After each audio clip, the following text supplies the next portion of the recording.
Esta es una historia basada en el testimonio real de Daniel Shayesteh, cofundador de Hezbollah y líder de la revolución islámica en Irán. Esta historia muestra la grandeza de Dios y su poder para transformar cualquier vida, sin importar qué tan perdida esté. Si este testimonio toca tu corazón, suscríbete al canal para escuchar más historias que fortalezcan tu fe y te recuerden que con Dios todo es posible. Hay hombres que nacen en la luz. Yo nací en la oscuridad y la abracé con todas mis fuerzas. A los 9 años ya era famoso. A los 20, un revolucionario. A los 30, un líder político con sangre en las manos y odio en el corazón. Pero esta no es una historia sobre cómo alguien se convierte en terrorista. Esas historias son tristes, predecibles, vacías. Esta es una historia sobre lo imposible, sobre cómo un hombre que lloraba pidiendo destruir cristianos, terminó llorando a los pies de Cristo. Sobre cómo alguien que entrenaba personas para matar en nombre de Alá, ahora enseña a miles sobre el amor de Jesús. Sobre cómo la prisión más grande no es la que tiene barrotes de hierro, sino la que construimos en nuestra propia alma. Y sobre cómo Dios, en su infinita misericordia, tiene un plan incluso para aquellos que lo rechazan con todo su ser. Mi nombre es Daniel Shayesteh. Escapé de una celda de muerte. Huí de un país. Perdí todo lo que tenía. Pero encontré algo que ni siquiera sabía que existía. La libertad verdadera. La paz verdadera. El amor verdadero. Y ahora vas a descubrir cómo pasó. Cada momento. Cada dolor, cada revelación, porque esta historia solo podía terminar de una manera, con un milagro. El olor a incienso llenaba la habitación pequeña donde mi padre nos había reunido aquella tarde. Recuerdo sus manos ásperas, curtidas por años de trabajo, tomando mi rostro entre ellas. Yo apenas tenía 6 años, pero sus ojos me miraban como si estuviera viendo algo más grande que un niño flaco del norte de Irán.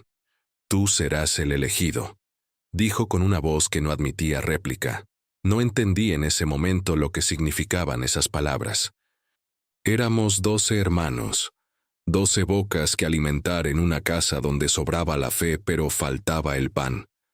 Y de todos nosotros, yo fui el señalado, el escogido para cargar con el honor de la familia, para estudiar el Islam desde sus raíces más profundas, para convertirme en alguien importante. Los otros niños jugaban afuera, levantando polvo con sus pies descalzos bajo el sol abrasador de Talesh. Yo me quedaba adentro, con las páginas amarillentas del Corán frente a mis ojos, memorizando versos en árabe que apenas comprendía, pero que debía recitar a la perfección, palabra por palabra, sílaba por sílaba. Un error, y había que empezar de nuevo. ¿Sabes lo que es cargar con las expectativas de toda una familia antes de que te salga el primer diente permanente? Es un peso invisible que te aplasta los hombros y te obliga a caminar derecho, aunque por dentro seas solo un niño que quiere correr libre. Pero yo no corría, yo recitaba, y me volví bueno en eso, muy bueno. A los 9 años, ya podía recitar el Corán completo. No solo fragmentos, todo. Cada sura, cada aleya, con la entonación correcta, con el ritmo exacto que exigían los ancianos de la mezquita. Me convertí en el niño famoso. Así me llamaban. Me invitaban a ceremonias, a rituales, a eventos importantes. Yo llegaba con mi túnica blanca limpia, me ponía frente a hombres de barbas largas y ojos severos, y recitaba las palabras sagradas mientras ellos asentían con aprobación.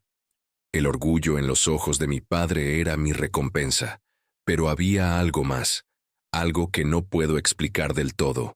En aquellas palabras que yo pronunciaba con tanta devoción, había un poder, una promesa.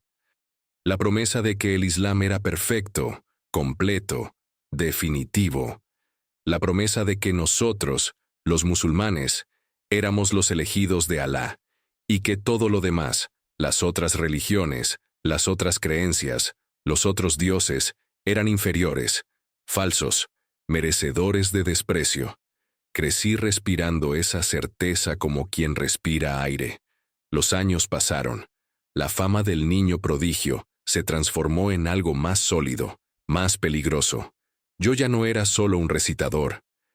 Me convertí en un creyente radical, en alguien convencido de que el Islam debía dominar el mundo, y que si el mundo no se sometía, bueno, había formas de persuadirlo. Cuando llegué a la universidad en Teherán, ya no era aquel niño flaco de Talesh. Era un joven con fuego en las venas y rabia contenida en el pecho. Teherán me recibió con su caos de calles abarrotadas, el ruido ensordecedor de los mercados, el olor a gasolina mezclado con especias. Era una ciudad de contrastes brutales. Palacios de mármol junto a barrios donde la gente vivía hacinada como animales. Riqueza obscena frente a pobreza devastadora. Y yo venía de la pobreza. Conocía el sabor amargo de no tener suficiente, de ver a mi madre estirar el arroz para que alcanzara para todos, de usar ropa remendada mientras los hijos del Shah paseaban en carros importados. Esa injusticia me carcomía por dentro como un ácido lento.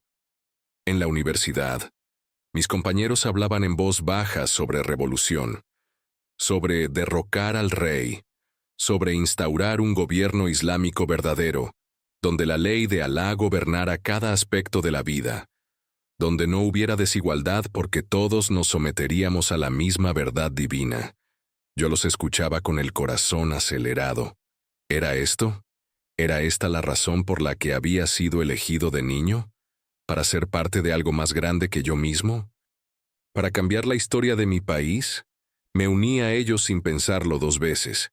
Las reuniones secretas se volvieron mi rutina. Nos juntábamos en sótanos oscuros, con las ventanas cubiertas, planeando, siempre planeando.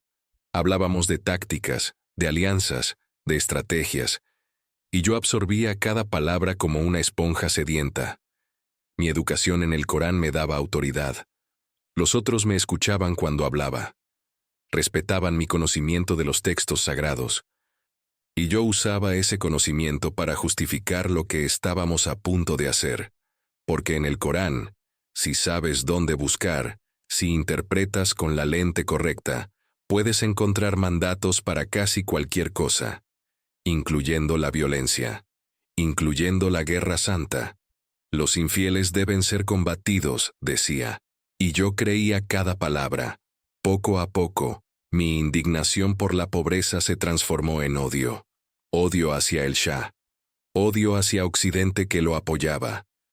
Odio hacia cualquiera que no compartiera nuestra visión de un Irán islámico puro. Y ese odio, Dios mío, ese odio me consumía y me daba vida al mismo tiempo. Hubo noches en las que lloré de rabia, noches en las que alcé mis manos al cielo y grité, «Alá, dame la fuerza para destruir a tus enemigos. Quiero aniquilar a los cristianos. Quiero borrar del mapa a los judíos». ¿Puedes imaginar el nivel de fanatismo que tiene que habitar en un corazón para decir esas palabras y sentirlas como una oración? Yo no estaba loco, no estaba actuando. Lo creía de verdad, con cada fibra de mi ser, porque me habían enseñado que eso era santidad, que eso era devoción, que eso era servir a Dios. Qué equivocado estaba, qué perdido, qué ciego. Pero en ese momento, yo me sentía iluminado. El movimiento revolucionario crecía como un incendio descontrolado. Las protestas llenaban las calles. Las huelgas paralizaban el país. Y nosotros, los jóvenes radicales, estábamos en el centro de todo, organizando, movilizando, convenciendo. Yo pasé de ser un estudiante a ser un líder, alguien a quien otros seguían, alguien cuyas palabras tenían peso, y ese poder era embriagador. Me uní al ejército, pero no para servir al Shah, para infiltrarlo, para usar mi posición y preparar el terreno para lo que venía. La revolución estaba cerca, lo sentíamos en el aire, denso y eléctrico, como antes de una tormenta, y entonces llegó la invitación. Fue una tarde cualquiera. O al menos así empezó. Yo estaba en una de nuestras reuniones clandestinas, discutiendo estrategias con otros líderes del movimiento. El aire estaba cargado de humo de cigarrillo y tensión. Alguien tocó la puerta, 3 golpes, la señal. Entró un hombre mayor, con una barba gris impecablemente cuidada y ojos que brillaban con una mezcla de determinación y secreto. Lo conocía de vista. Era uno de los organizadores principales. Alguien cercano a Khomeini, el ayatolá exiliado en Francia que se había convertido en el símbolo de nuestra revolución. «Necesitamos hablar», dijo, mirándome directamente a mí y a otros 2 compañeros. Nos llevó a una habitación separada. Cerró la puerta. Y lo que dijo a continuación cambió mi vida para siempre. Vamos a formar un ejército revolucionario. Un ejército que no solo derrocará al Shah, sino que extenderá el Islam verdadero más allá de nuestras fronteras. Un ejército que tomará Israel, que liberará Palestina, que llevará la palabra de Alá hasta los confines de la tierra. Hizo una pausa, nos miró a los 3, y ustedes van a fundarlo. Mi corazón dejó de latir por un segundo. Luego empezó a golpear tan fuerte que pensé que todos en la habitación podían escucharlo. ¿Nosotros?, pregunté, aunque mi voz sonó más como un susurro. Ustedes, confirmó. Ustedes 3 serán los fundadores, y el nombre de este ejército será... Otro silencio, dramático, pesado. Hezbollah, el partido de Dios. Y yo, Daniel Shayesteh, el niño elegido de Talesh que había memorizado el Corán antes de cumplir 10 años, acababa de convertirme en cofundador de uno de los grupos más temidos del mundo. Hay momentos en la vida donde sientes que tocas el cielo, donde crees que estás cumpliendo tu destino, donde cada célula de tu cuerpo vibra con un propósito tan grande que te olvidas de que eres solo un hombre mortal. Ese fue el momento en que acepté fundar Hezbollah. No era solo un nombre. Era una declaración de guerra, una promesa, un juramento sellado con sangre invisible pero real. El partido de Dios. Sonaba grandioso, ¿verdad? Como si Dios mismo nos hubiera elegido para ser sus guerreros en la tierra. Y yo lo creía. Con cada fibra de mi ser, lo creía. Los primeros días fueron un torbellino de actividad frenética.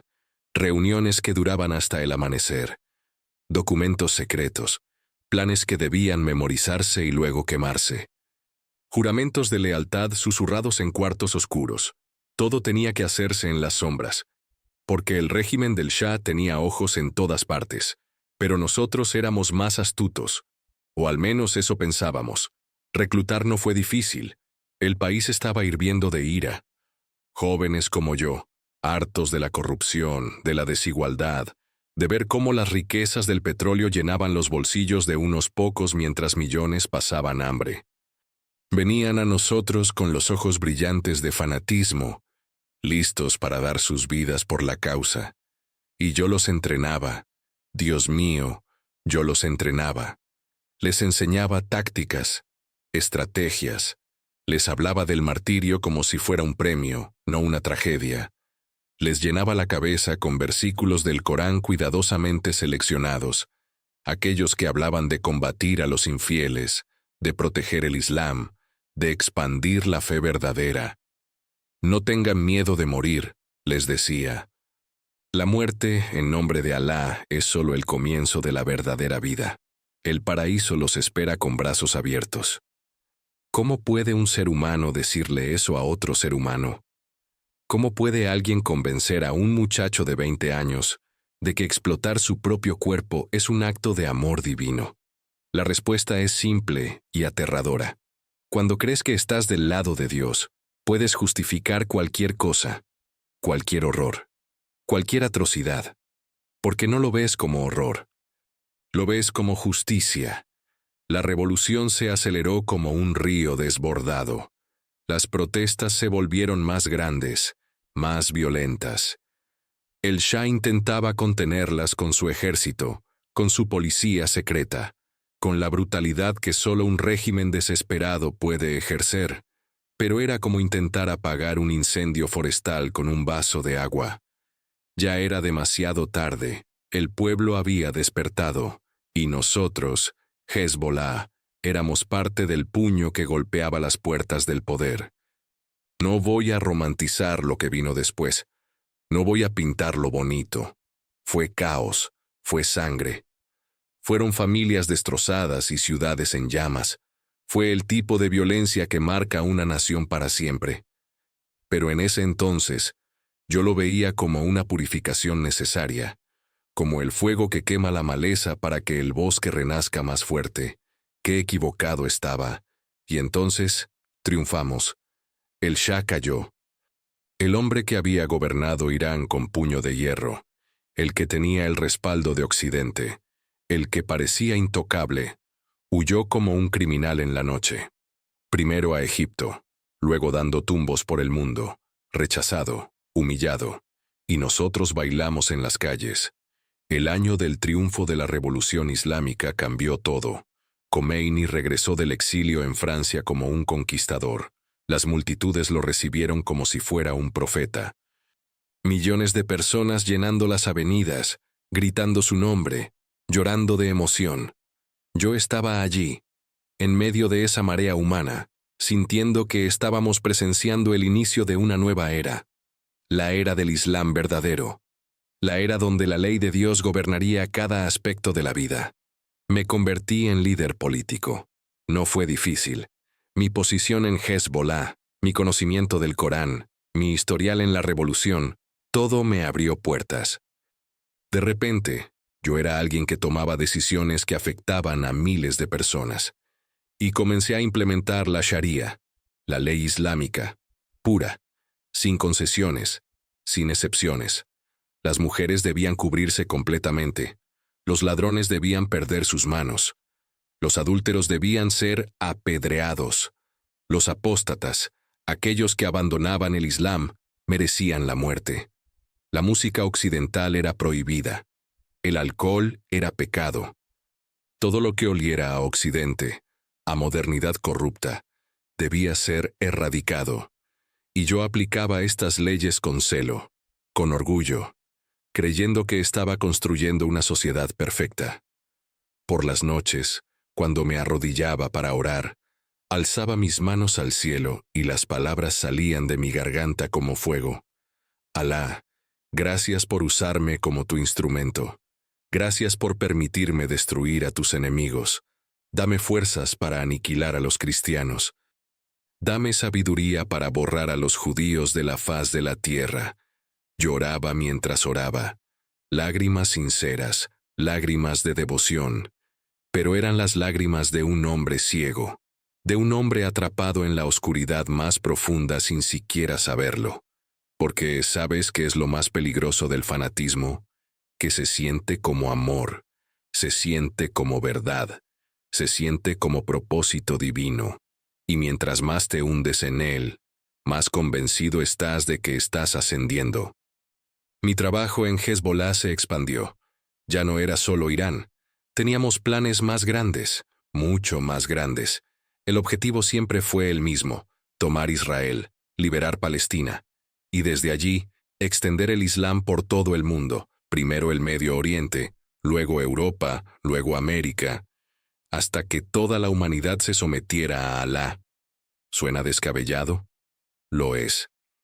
Pero cuando estás dentro de esa mentalidad, cuando estás rodeado de miles que piensan igual, cuando cada conversación refuerza tu creencia, se vuelve la única realidad posible. Planeamos cosas terribles, muy terribles. Operaciones que harían llorar a las madres en países que ni siquiera podía pronunciar correctamente. Y cada plan que trazábamos, cada estrategia que diseñábamos, la justificábamos con versículos sagrados. Esto es lo que Alá quiere, nos decíamos unos a otros, y nos lo creíamos. Entrené a más hombres, jóvenes con rostros que aún recuerdo.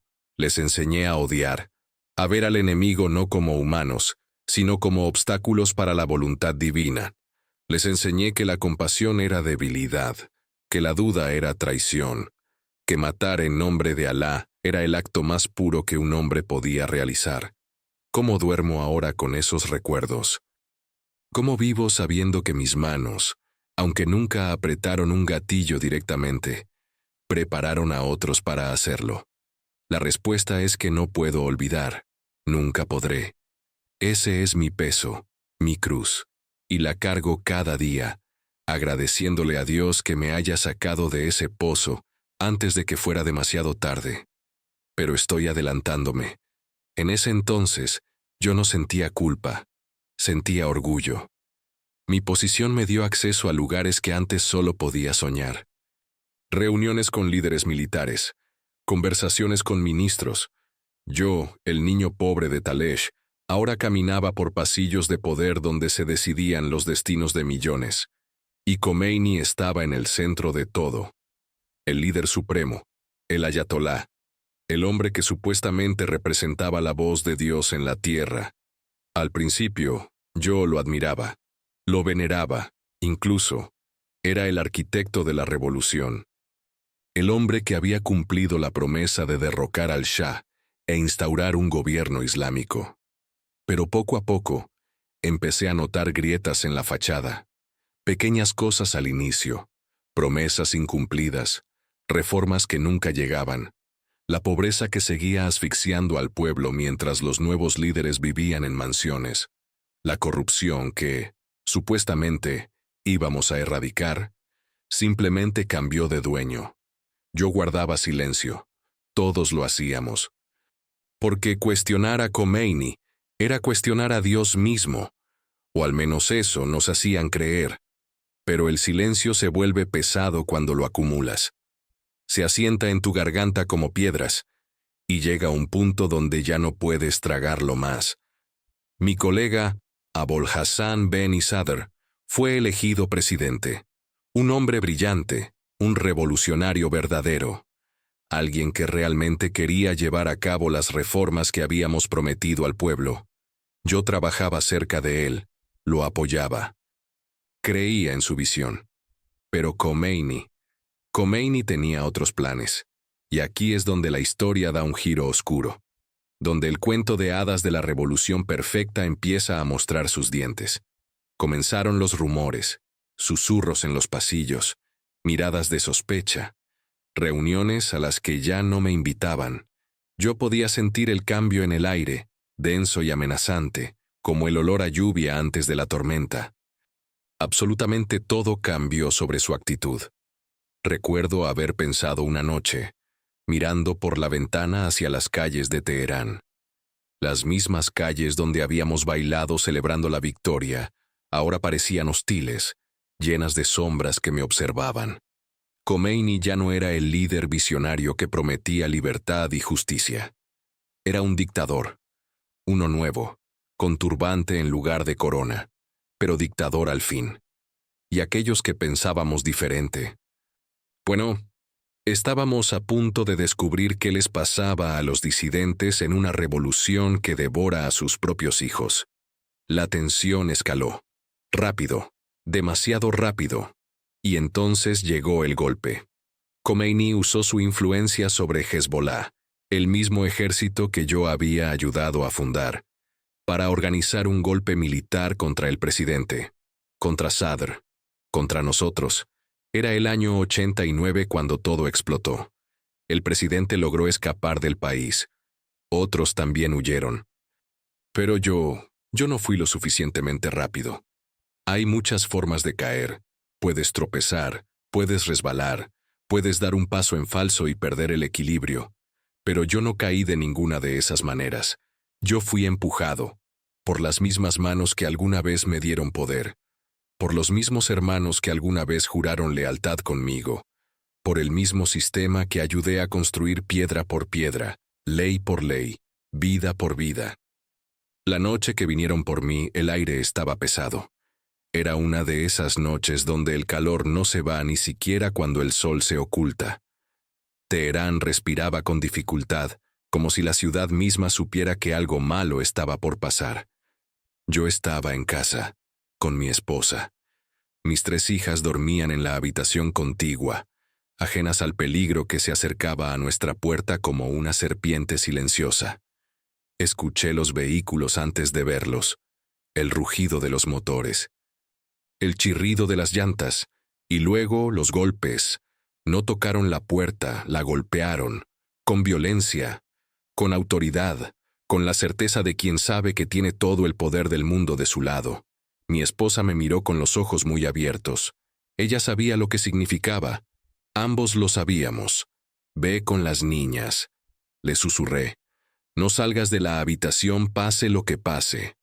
Abrí la puerta antes de que la derribaran, y allí estaban, soldados de la Guardia Revolucionaria. Mi propia gente, o lo que alguna vez fue mi propia gente. Vestían uniformes que yo conocía demasiado bien. Llevaban armas que yo les había enseñado a usar, y me miraban con el tipo de frialdad que solo nace cuando la ideología mata la compasión. Daniel Shyeste, dijo el comandante. No era una pregunta, era una sentencia. Vienes con nosotros. No me resistí. ¿Para qué? Sabía lo que les pasaba a quienes se resistían. Lo sabía porque yo mismo había estado del otro lado de estas operaciones. Había visto cómo terminaban aquellos que luchaban contra lo inevitable. Me esposaron frente a mi casa. Mis vecinos miraban desde sus ventanas, pero nadie salía. Nadie decía nada. El miedo había aprendido a vestirse de silencio en el nuevo Irán. Me metieron en la parte trasera de un vehículo militar. El metal estaba frío contra mi piel, a pesar del calor de la noche. Y mientras nos alejábamos, miré hacia atrás, hacia mi casa, preguntándome si volvería a verla, si volvería a abrazar a mis hijas, si volvería a escuchar la voz de mi esposa. Esa fue la última vez que vi mi hogar como un hombre libre. El viaje fue corto, pero se sintió eterno. No hablaban, solo me miraban con esa mezcla de desprecio y satisfacción que tienen los cazadores cuando finalmente atrapan a su presa. La prisión apareció frente a nosotros como una herida abierta en la tierra. Paredes grises, alambres de púas, torres de vigilancia. El olor llegó antes que nada, una mezcla de sudor rancio, orina, sangre seca y desesperación.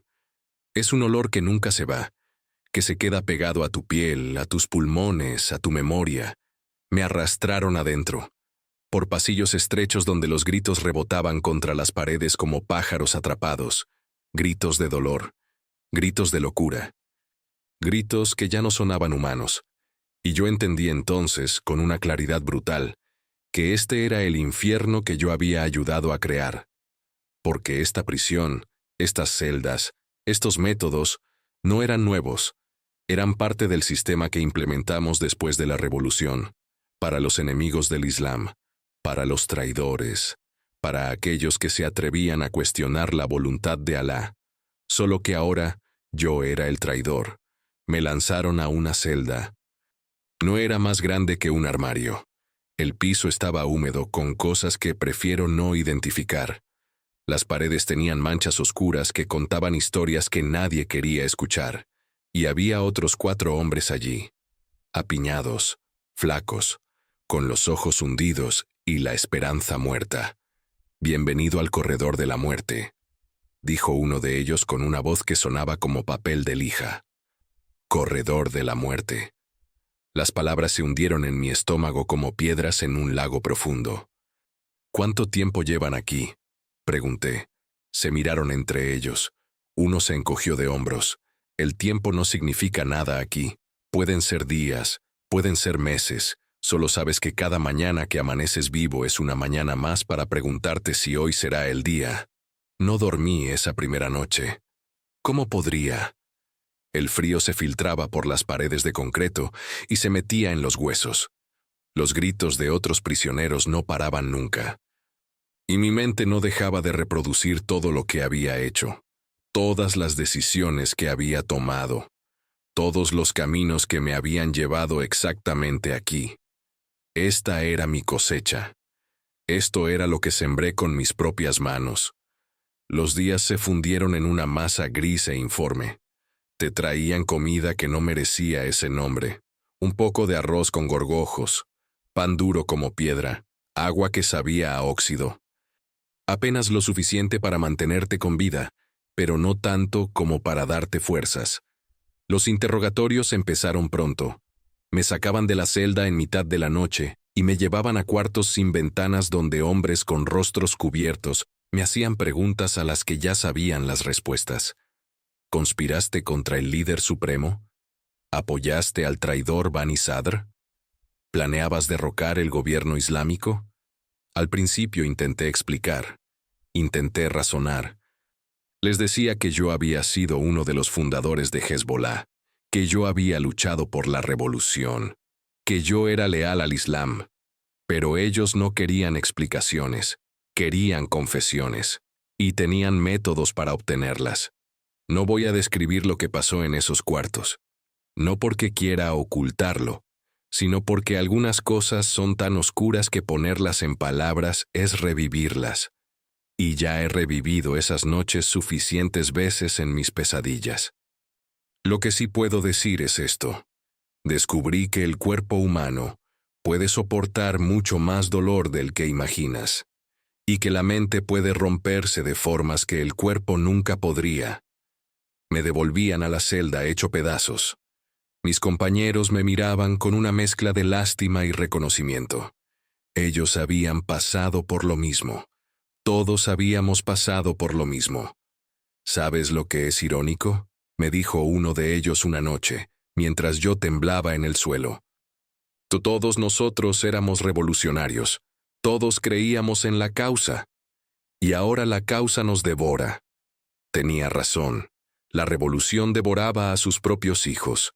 Yo había leído sobre eso en libros de historia, sobre la Revolución Francesa, sobre Stalin, sobre cómo los movimientos radicales siempre terminan comiendo carne propia. Pero leerlo es una cosa, vivirlo es otra completamente diferente. Uno por uno, mis compañeros de celda desaparecieron. Los venían a buscar en la madrugada. Los escuchabas caminar por el pasillo. Escuchabas cómo sus pasos se alejaban. Y luego, silencio. Nunca regresaban. El primero fue un hombre llamado Reza. Había sido general en el ejército revolucionario. Un estratega brillante. La noche antes de que vinieran por él, me contó sobre su hijo. Un niño de 5 años que amaba los caballos y soñaba con ser jinete.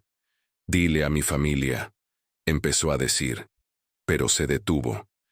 Porque ambos sabíamos que yo probablemente nunca saldría de allí para decirle nada a nadie. Se lo llevaron al amanecer. Escuché su voz recitando versos del Corán mientras lo arrastraban. Como si esas palabras pudieran salvarlo. Como si Alá fuera a intervenir en el último momento. No lo hizo. 3 días después, vinieron por el segundo, luego por el tercero, luego por el cuarto. Y yo me quedé solo en esa celda, rodeado de fantasmas, esperando mi turno. Perdí la cuenta de los días. El tiempo se convierte en algo abstracto cuando cada momento es idéntico al anterior. Cuando no hay esperanza, no hay futuro. Y cuando no hay futuro, el presente se estira como un chicle infinito y pegajoso. Oré. Por supuesto que oré. ¿Qué otra cosa podía hacer? Me arrodillaba en ese piso inmundo y alzaba mis manos a Alá. Le pedía misericordia. Le preguntaba por qué me había abandonado. Le suplicaba que salvara a mi familia aunque yo muriera. Pero las respuestas nunca llegaban. El cielo permanecía silencioso. Y yo empezaba a preguntarme si había alguien allá arriba escuchando. Una noche, o tal vez era de día, ya no podía distinguir. Escuché pasos acercándose a mi celda. El sonido de las botas contra el concreto, el tintineo de las llaves. Pensé, este es mi momento. La puerta se abrió con un chirrido oxidado, y allí estaba el guardia, con su rostro impasible, sus ojos muertos. «Vamos», dijo simplemente. Me puse de pie con dificultad. Mis piernas apenas respondían después de tantos días sin usarlas adecuadamente. Caminé hacia él, preparándome mentalmente para lo que vendría, intentando encontrar valor, intentando encontrar dignidad. Pero entonces pasó algo extraño. En lugar de llevarme hacia los cuartos de interrogación, me llevó en otra dirección, hacia una oficina. Y allí, sentado detrás de un escritorio lleno de papeles, había un oficial que reconocí vagamente. Alguien con quien había trabajado años atrás. «Eres libre», dijo sin preámbulos, sin explicaciones. Me quedé mirándolo, seguro de que había escuchado mal, o que era una trampa, o que me había vuelto loco. «¿Qué? Eres libre, temporalmente. No sabemos por qué vinieron las órdenes, pero vinieron. Puedes irte». Pero, y aquí su voz se volvió dura como el acero. «No puedes trabajar. No puedes salir del país. Y si causas problemas, volverás aquí. Y la próxima vez no habrá liberación». No hice preguntas, no pedí aclaraciones. Simplemente me fui. Caminé hacia la salida con el corazón en la garganta, esperando en cualquier momento escuchar un grito que me detuviera. O peor, un disparo en la espalda. Pero ninguno llegó. Salí a la luz del día. El sol me golpeó como un martillo. Mis ojos, acostumbrados a la oscuridad, ardían, pero era el dolor más hermoso que había sentido en mi vida. Estaba vivo, aunque en ese momento no lo sabía, aunque no tenía idea de quién o qué había intervenido para sacarme de ese infierno. Alguien tenía un plan para mí. No Alá, no el Dios distante y arisco al que había rezado toda mi vida, sino el Dios verdadero, el Dios que ama, el Dios que rescata. El Dios que estaba a punto de encontrarme en el lugar más inesperado de todos. La libertad es extraña cuando sales de una prisión, pero sigues viviendo en una celda más grande. Porque eso era Irán para mí ahora. Una prisión sin rejas visibles pero con muros igual de reales. No podía trabajar, no podía hablar, no podía confiar en nadie. Cada mirada en la calle podría ser un espía. Cada conversación podría ser mi sentencia de muerte. Vivía como un fantasma en mi propia ciudad. Como alguien que técnicamente respira pero que ya no está realmente vivo. Mi esposa me abrazó cuando llegué a casa esa primera noche. Mis hijas, mis 3 niñas hermosas, lloraron al verme. Pero yo podía ver el miedo en sus ojos, el miedo de que en cualquier momento vinieran a buscarme de nuevo. Y esta vez de que no volviera. «Tenemos que irnos», le susurré a mi esposa esa noche, mientras las niñas dormían. «Si nos quedamos, nos matarán, a mí seguro. Y tal vez a ustedes también». Ella asintió. No con resignación, sino con determinación. Esa mujer valiente que había estado a mi lado durante la revolución, que había creído en la misma causa que yo, ahora estaba lista para dejarlo todo atrás. Pero escapar de Irán no es como salir de un hotel. Es como intentar escapar de una trampa para ratones mientras el gato te observa. Un solo movimiento en falso y estás muerto. Planeamos en secreto durante semanas. Contactos clandestinos, dinero escondido, rutas de escape trazadas y memorizadas. Y finalmente, una noche sin luna, me fui, solo, dejando a mi familia atrás. Era la decisión más dolorosa que había tomado en mi vida, pero era la única que tenía sentido.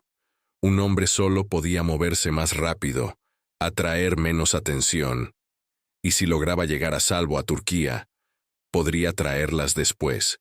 Si lograba llegar, el viaje fue un borrón de terror y adrenalina. Escondido en la parte trasera de camiones, cruzando fronteras en la oscuridad, confiando en extraños que podían traicionarme en cualquier momento por un puñado de billetes. Pero Dios, aunque yo todavía no lo conocía, me cuidó. Cada vez que parecía que me iban a atrapar, algo pasaba. Un guardia distraído, una tormenta que ocultaba mi movimiento, una casualidad demasiado conveniente para ser solo suerte.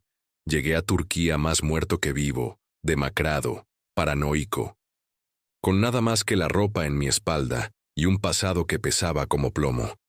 Ankara me recibió con su mezcla de Oriente y Occidente, una ciudad donde los minaretes compartían el horizonte con edificios modernos, donde el llamado a la oración sonaba al mismo tiempo que el tráfico enloquecido de una metrópoli que nunca dormía. Yo hablaba turco, lo había aprendido años atrás, nunca imaginando que algún día me salvaría la vida. Me permitió moverme, comunicarme, empezar a reconstruir algo que se pareciera a una existencia. Y después de 3 meses que se sintieron como 3 años, logré traer a mi familia. El día que llegaron al pequeño apartamento que había conseguido, el día que abracé a mis hijas y sentí a mi esposa llorar contra mi pecho, sentí que tal vez, solo tal vez, podríamos sobrevivir esto. Pero sobrevivir no es vivir. Y yo necesitaba algo más que solo respirar. Decidí continuar mis estudios. Necesitaba un doctorado. Necesitaba una manera de demostrar mi valor en este nuevo país. Necesitaba algo que le diera sentido a todo lo que había pasado. Me inscribí en un programa de gestión internacional. Y aquí viene la parte que cambió todo. Mi tesis sería sobre el impacto que las religiones, las culturas y las filosofías tienen en las actitudes humanas. ¿Puedes ver la ironía? El hombre que había vivido y casi muerto por el Islam, ahora iba a estudiar objetivamente todas las religiones. Al principio, pensé que sería fácil. Pensé que confirmaría lo que me habían enseñado toda mi vida, que el Islam era superior, que el Corán contenía toda la sabiduría necesaria, que las otras religiones eran inferiores, incompletas, erróneas. Empecé a leer libros sobre el hinduismo, el budismo, el judaísmo y sí, el cristianismo, textos sagrados, comentarios de estudiosos, análisis históricos, estudios filosóficos, y algo empezó a resquebrajarse dentro de mí. Era como si hubiera vivido toda mi vida en una habitación oscura, convencido de que la oscuridad era normal. Y ahora, alguien había abierto una rendija en la cortina y la luz se filtraba, brillante e incómoda. El cristianismo era diferente. No solo un poco diferente, radicalmente diferente. Toda mi vida me habían enseñado que los cristianos eran débiles, que adoraban a 3 dioses, que habían corrompido el mensaje verdadero, que su libro sagrado estaba lleno de contradicciones y mentiras. Pero mientras más leía, más me daba cuenta de que me habían mentido. Los valores cristianos, amor, perdón, gracia, dignidad humana, igualdad ante Dios, no eran simplemente bonitos en teoría. Eran prácticos, funcionales. Habían dado forma a las sociedades más libres y prósperas del mundo. La democracia que tanto admiraba en Occidente, la libertad que envidiaba, los derechos humanos que anhelaba. Todos tenían raíces cristianas. Todos nacían de la idea de que cada ser humano era creado a imagen de Dios, y por lo tanto tenía valor intrínseco. El Islam que yo conocía no ofrecía eso. El Islam que yo había practicado dividía al mundo en musulmanes y no musulmanes, en creyentes y enemigos, en aquellos que merecían respeto y aquellos que merecían conversión o muerte. Me senté una tarde en la biblioteca universitaria, rodeado de libros apilados como torres a mi alrededor, y me di cuenta de algo que me dejó sin aire. El cristianismo estaba en la cima, en todo, en ética, en filosofía social, en impacto cultural, en valores humanos, y el Islam que yo había defendido con mi vida, estaba en el fondo. Cerré los ojos y recosté mi cabeza contra la mesa fría. Mi mundo se estaba derrumbando, otra vez, pero esta vez era mi mundo mental, mi sistema de creencias, todo lo que pensaba que sabía sobre Dios, sobre la verdad, sobre el bien y el mal. Esto no puede ser cierto, me decía a mí mismo. Me enseñaron desde niño que el Islam es la última y perfecta religión. Es la revelación final. Es el mensaje completo de Dios a la humanidad. Pero los datos no mentían. La historia no mentía. Los resultados no mentían. Las sociedades gobernadas por valores cristianos prosperaban. Las sociedades gobernadas por la Sharia. Bueno, yo había huido de una de ellas. Eso decía todo. Entré en una crisis existencial que duró meses. Caminaba por las calles de Ankara como un sonámbulo. Mi esposa me preguntaba qué me pasaba, pero yo no podía explicarlo. ¿Cómo le dices a tu familia musulmana que estás empezando a dudar del Islam? ¿Cómo admites que todo por lo que has vivido, todo por lo que has luchado, todo por lo que casi mueres, fue una mentira? Terminé mi tesis, la defendí. Obtuve mi doctorado, pero las palabras en ese documento quemaban, porque sabía lo que decían. Sabía las conclusiones a las que había llegado, y al mismo tiempo que luchaba con estas revelaciones intelectuales, la vida seguía golpeándome. Necesitaba dinero. Necesitaba una forma de mantener a mi familia. Un conocido musulmán, alguien que también había huido de Irán, me propuso un negocio, una inversión, una oportunidad. Yo era escéptico, pero estaba desesperado. Puse todo lo que tenía, cada moneda que había ahorrado, cada centavo que había conseguido, y él se lo llevó todo. Una mañana desperté y el hombre había desaparecido. Se había ido del país, con mi dinero, con mi futuro, con la única seguridad que le podía ofrecer a mi familia. Me senté en el borde de mi cama y puse mi cabeza entre mis manos. Y por primera vez en años, no lloré de rabia, lloré de desesperación pura. Alá, susurré. ¿Por qué? ¿Por qué me has traído hasta aquí solo para destruirme otra vez? El silencio fue mi única respuesta. Como siempre, como toda mi vida. Mi esposa me abrazó. Encontraremos una manera, me dijo. Pero yo podía escuchar la preocupación en su voz. Podía sentir su miedo. Durante días no pude comer.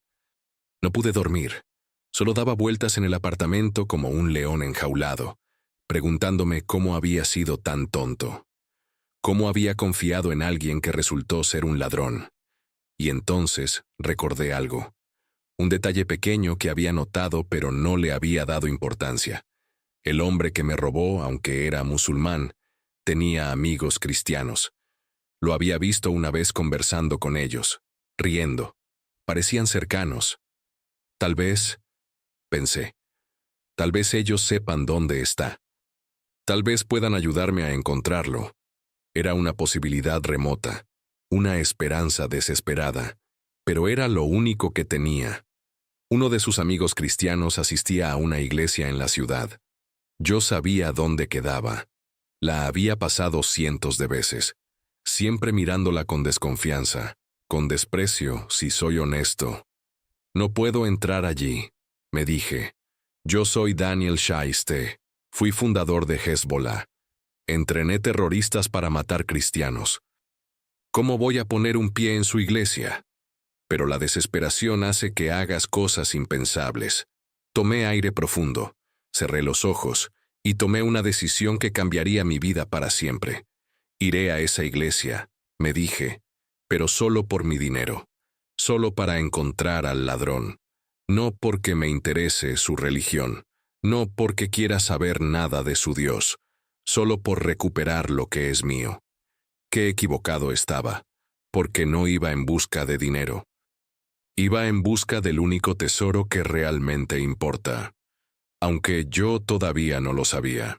El edificio no parecía gran cosa desde afuera, una construcción sencilla en una calle lateral de Ankara, sin los minaretes dorados que yo conocía, sin las cúpulas imponentes, solo una puerta de madera y una cruz pequeña arriba. Me quedé parado frente a esa puerta durante varios minutos. Mi mano temblaba, no de frío, sino de algo más profundo, de miedo, de resistencia. De años de adoctrinamiento gritándome que no cruzara ese umbral. Es solo para recuperar mi dinero. Me repetí. Entro, pregunto por el ladrón, y me voy. Nada más. Empujé la puerta. El interior olía diferente a una mezquita. No había ese olor a incienso pesado que conocía.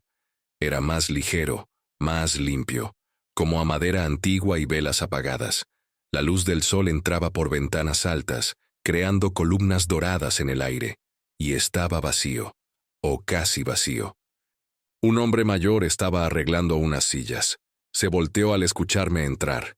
Y lo primero que hizo fue sonreír. No una sonrisa cortés, no una sonrisa de compromiso, sino una sonrisa genuina que llegaba hasta sus ojos arrugados. «Bienvenido», dijo en turco. «¿Puedo ayudarte en algo?» Me quedé mudo por un momento. Esperaba, no sé qué esperaba. ¿Rechazo? ¿Sospecha? Yo era claramente extranjero, claramente musulmán por mi apariencia. Y sin embargo, este hombre me hablaba como si fuera un amigo perdido que finalmente había vuelto a casa. «Busco a alguien», logré decir. «Un hombre que asistía aquí. Me quitó algo importante». El hombre mayor asintió, sin perder la sonrisa. «Ah, entiendo. Siéntate, por favor. Déjame llamar a alguien que puede ayudarte». Y así empezó todo. En los siguientes minutos llegaron otros, miembros de la iglesia. Hombres y mujeres que se sentaron conmigo, que escucharon mi historia sin interrumpir, sin juzgar. Y cuando terminé, cuando les conté sobre el robo, sobre mi desesperación, sobre mi necesidad de encontrar a ese hombre, ellos ofrecieron ayudar. No me preguntaron mi religión, no me pidieron que me convirtiera primero, no pusieron condiciones, simplemente dijeron: «Vamos a ayudarte a rastrear a este hombre. Vamos a ver qué podemos hacer». Me quedé aturdido. «¿Por qué?», les pregunté. «Ni siquiera me conocen. ¿Por qué me ayudarían?». Una mujer mayor, con cabello gris recogido en un moño, me miró con ojos llenos de calidez. Porque así es como Jesús nos enseñó a vivir.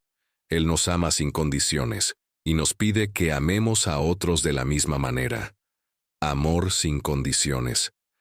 La frase se quedó suspendida en el aire como una pregunta que yo no sabía cómo responder. Empecé a volver a esa iglesia. No porque me hubiera convertido, no porque creyera, sino porque supuestamente estaba siguiendo la pista de mi dinero. Eso es lo que me decía a mí mismo. Eso es lo que justificaba cada visita. Pero la verdad es que algo más me atraía. Algo que no podía nombrar, pero que sentía cada vez que cruzaba esa puerta. Era la atmósfera, el ambiente, la forma en que estas personas se trataban entre sí.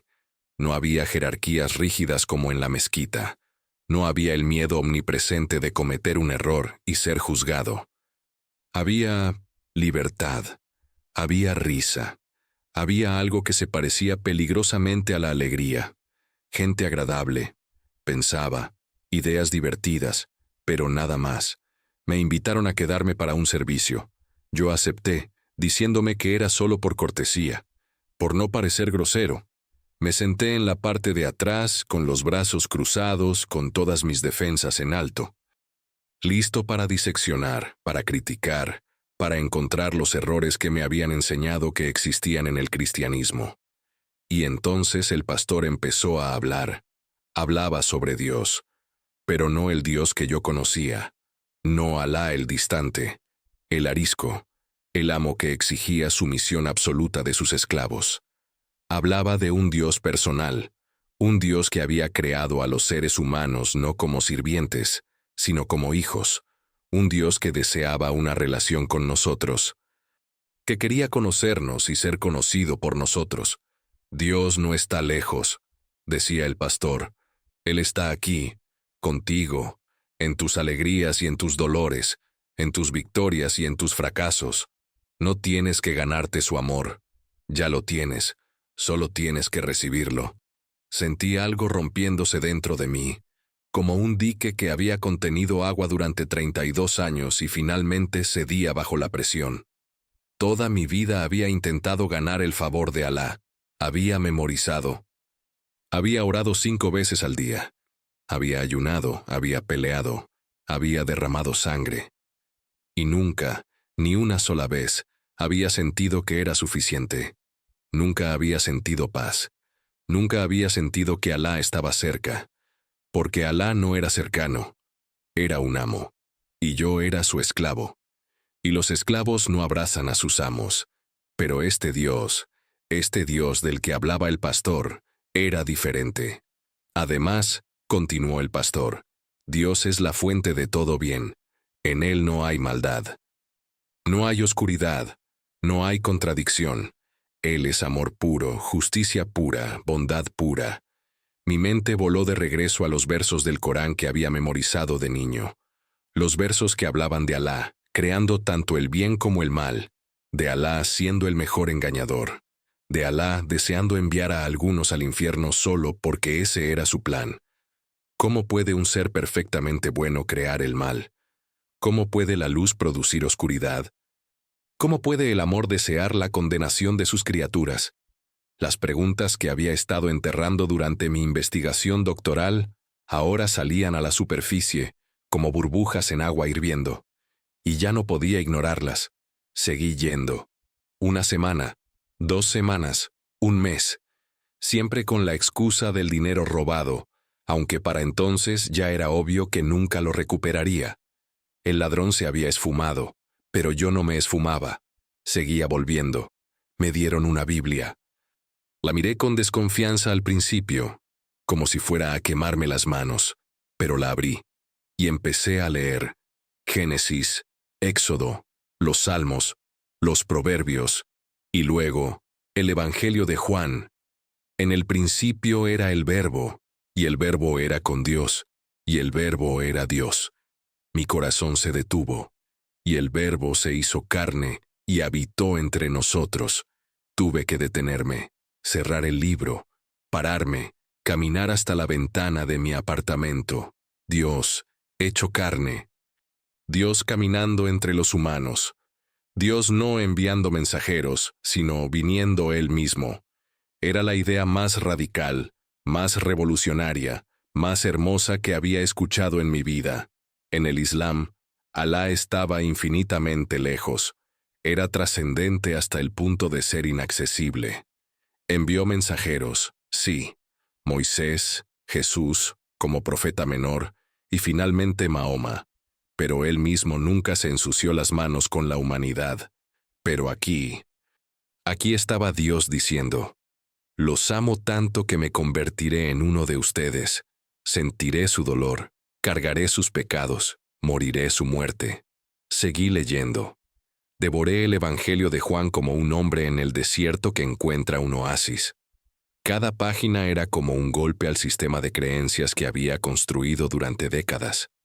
Cada enseñanza de Jesús era un contraste brutal con lo que me habían enseñado sobre Dios y la humanidad.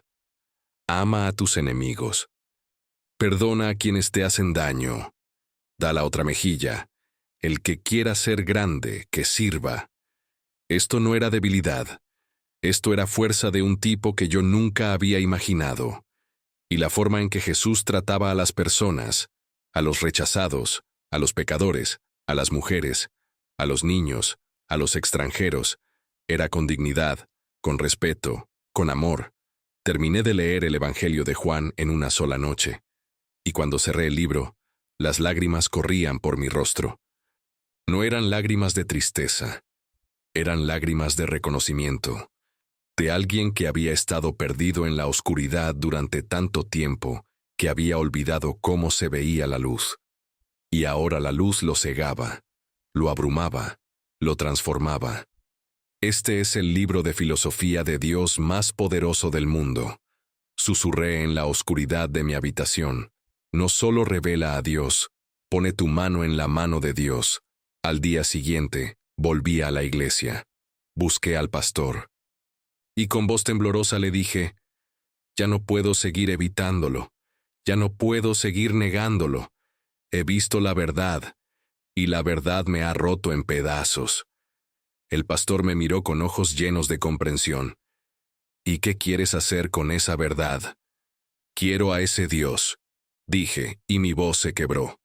Quiero al Dios que me ama antes de que yo lo merezca.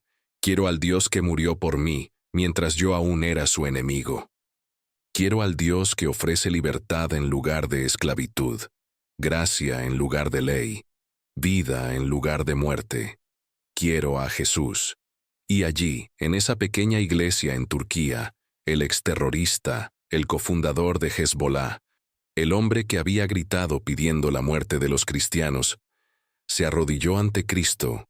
Oré, Pero no era como las oraciones que había recitado toda mi vida. No era un ritual vacío. No eran palabras memorizadas. Era un grito desde lo más profundo de mi alma. Jesús, perdóname. He sido un asesino. He odiado a tu pueblo. He perseguido tu nombre. No merezco tu amor. Pero si es verdad que tú perdonas lo imperdonable, si es verdad que tú salvas lo perdido, si es verdad que tú restauras lo roto, entonces sálvame. Por favor, sálvame. Y él lo hizo. No hubo truenos, no hubo visiones espectaculares, pero hubo paz. Una paz que nunca había sentido en todos mis años de ser musulmán devoto. Una paz que inundó mi pecho como agua fresca en un desierto ardiente. El peso que había cargado toda mi vida, el peso de la culpa, del odio, de la ira, del miedo, se levantó. Simplemente se fue. Como si manos invisibles lo hubieran quitado de mis hombros. El verdadero Dios tiene una naturaleza pura, comprendí en ese momento. Y una naturaleza pura solo puede crear pureza. En Él no hay oscuridad. No hay maldad. No hay contradicción. Y eso significa que yo, a pesar de todo mi pasado, puedo ser purificado, puedo ser limpio, puedo ser libre. Mi esposa se asustó cuando le conté. Mis hijas no entendían, pero con el tiempo, ellas también vieron el cambio en mí. Vieron que el hombre lleno de rabia que había sido su esposo y padre se estaba transformando en alguien diferente, alguien más amable, más paciente, más amoroso. Y una por una, ellas también encontraron a Cristo. Mi vida cambió completamente. Ya no era Daniel Shayeste el revolucionario. Ya no era Daniel Shayeste el terrorista. Ya no era Daniel Shayeste el fugitivo. Era Daniel Shayeste el redimido, el rescatado, el amado. Y sentí un fuego ardiendo en mi pecho, el mismo tipo de fuego que había sentido de joven cuando me uní a la revolución. Pero este era diferente. Este no era fuego de destrucción. Era fuego de vida. Tengo que contarles a otros, le dije a mi esposa. Tengo que decirles a los musulmanes que hay otro camino, que no tienen que vivir en esclavitud, que pueden conocer al Dios verdadero.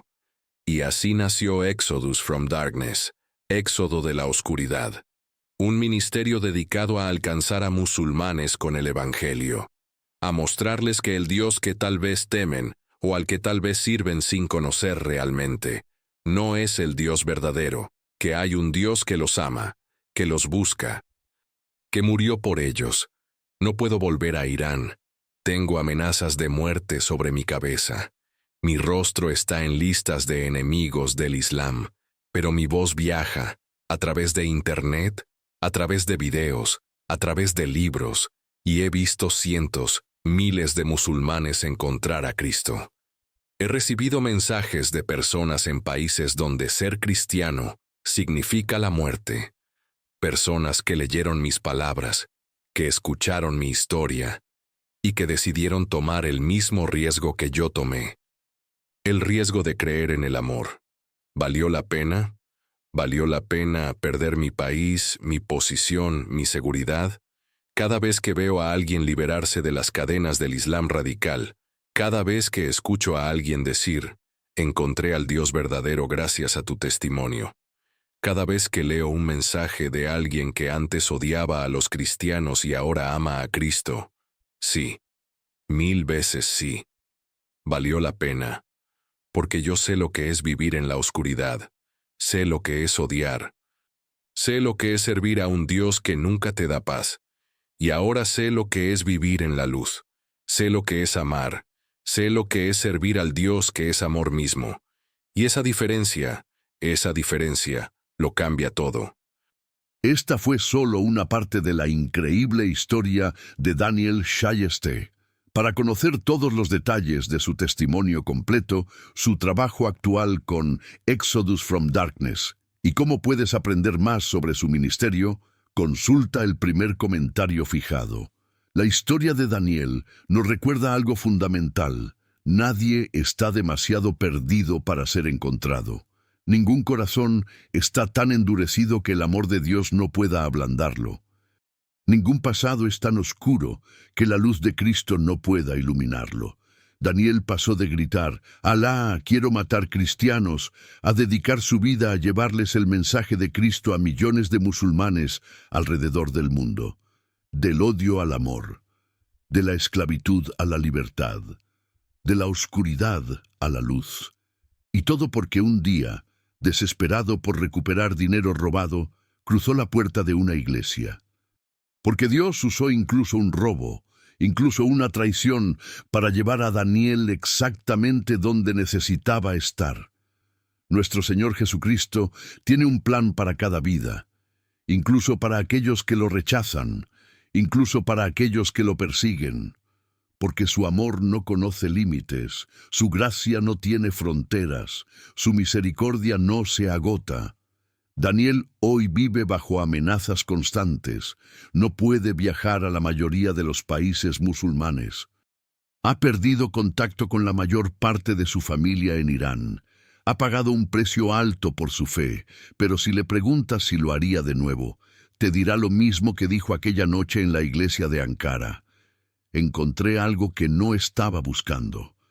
Perdí todo lo que tenía, pero gané lo único que realmente importa: conocer al Dios verdadero. ¿Y tú, que estás escuchando esta historia? ¿Has experimentado el amor transformador de Cristo? ¿Conoces la diferencia entre servir por miedo y servir por amor? ¿Entre obedecer por obligación y obedecer por gratitud? Tal vez, como Daniel, has crecido en una religión que te enseñó sobre Dios, pero nunca te enseñó a conocerlo. Tal vez has seguido reglas, pero nunca has sentido paz. Tal vez has buscado a Dios en los lugares equivocados. O tal vez simplemente necesitas recordar que el Dios que rescató a Daniel de la oscuridad más profunda es el mismo Dios que puede alcanzarte donde estés. No importa tu pasado, no importa tus errores, no importa cuán lejos creas que estás. Él te busca. Ahora mismo, en este momento, la pregunta es, ¿estás dispuesto a responder? Si esta historia tocó tu corazón, si te hizo reflexionar sobre tu propia relación con Dios, dale like a este video y compártelo con alguien que necesite escucharlo. Y suscríbete al canal para más historias de cómo Dios transforma vidas, de cómo el amor de Cristo rompe cadenas, de cómo la verdad libera a los cautivos. Porque estas no son solo historias del pasado, son promesas para el presente, son invitaciones para tu futuro. Que la misma gracia que alcanzó a Daniel Şayeste en una iglesia de Turquía te alcance a ti hoy, donde quiera que estés. Que el mismo amor que transformó al terrorista en evangelista transforme tu vida de maneras que aún no puedes imaginar. Y que nunca olvides, para Dios no hay causas perdidas, solo hijos perdidos esperando ser encontrados. Que Dios te bendiga. Nos vemos en el próximo video.